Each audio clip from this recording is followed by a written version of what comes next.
Hello all, so today we are moving on to chapter 19. Yesterday's chapter 18, was all about the chocolate river. So Willy Wonka took Grandpa Joe, Charlie and the rest of the crew down the river, and we saw some doors that were very intriguing, so we got a little bit more of an insight into what exactly goes on in the factory. But today's chapter now is called The Inventing Room, Everlasting Gobstoppers and Hair Toffee. So it sounds like there's going to be a lot happening in today's chapter, so let us start reading.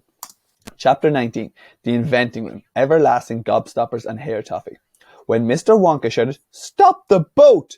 the Oompa Loompas jammed their oars in the river and backed water furiously. The boat stopped. The Oompa Loompas guided the boat alongside the red door. On the door it said, "Inventing Room, Private, Keep Out." Mr. Wonka took a key from his pocket, leaned over the side of the boat and put the key in the keyhole. "This is the most important room in the entire factory," he said. "All my most secret new inventions are cooking and simmering in here." Old Fickelgruber would give his front 2 teeth to be allowed inside just for 3 minutes. So would Prodnose and Slugworth and all the other rotten chocolate makers. But now, listen to me. I want no messing about when you go in. No touching, no meddling, and no tasting. Is that agreed? "Yes, yes," the children cried. "We won't touch a thing. Up to now," Mr. Wonka said, "nobody else, not even an Oompa Loompa, has ever been allowed in here." He opened the door and stepped out of the boat into the room. The 4 children and their parents all scrambled after him.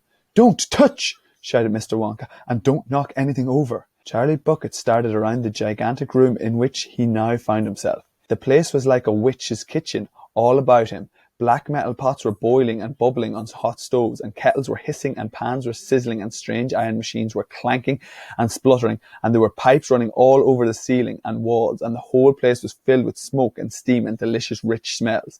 Mr. Wonka himself had suddenly become even more excited than usual, and anyone could see that this was the room he loved best of all. He was hopping about among the saucepans and the machines like a child among his Christmas presents, not knowing which things to look at first. He lifted the lid from a huge pot and took a sniff.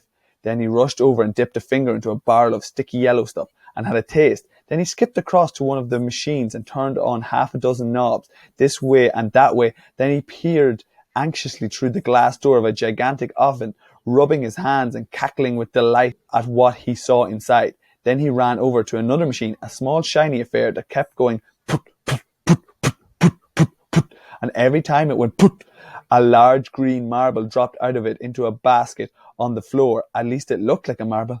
"Everlasting Gobstoppers," cried Mr. Wonka proudly. "They're completely new. I am inventing them for children who are given very little pocket money. You can put an everlasting gobstopper in your mouth and you can suck it and suck it and suck it and suck it and suck it, and it will never get any smaller." "It's like gum," cried Violet Beauregard.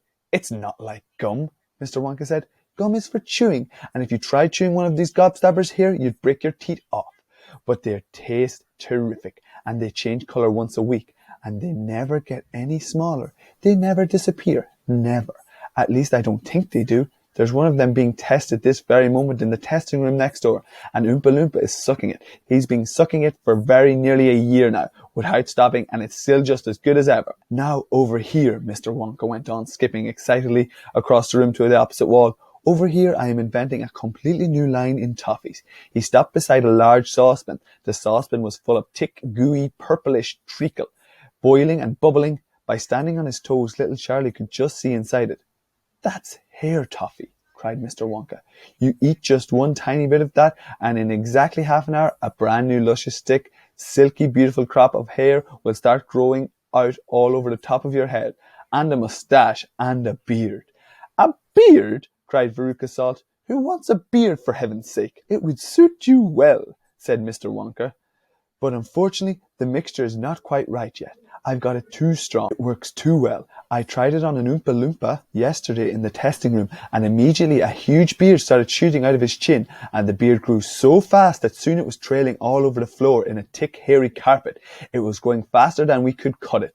In the end, we had to use a lawnmower to keep it in check. But I'll get the mixture right soon, and when I do, then there'll be no excuse any more little boys and girls going about with bald heads." "But Mr. Wonka," said my TV, "little boys and girls never do go about with it." "Don't argue, my dear child. Please don't argue," cried Mr. Wonka. "It's such a waste of precious time. Now over here, if you will all step this way. I will show you something I am terrifically proud of. Oh, do be careful. Don't knock anything over. Stand back. So that has brought us to the end of chapter 19. So I think we've 11 chapters left. We're getting well through the book. And now we have just been introduced to Mr. Wonka's favorite room. And there's some very interesting inventions he is working on. So there's a lot to look forward to after midterm. So we're going to continue on once we return after midterm. So we just have 11 more chapters. I hope you enjoyed today's chapter. I'm very excited to continue on after midterm. Thank you. Bye.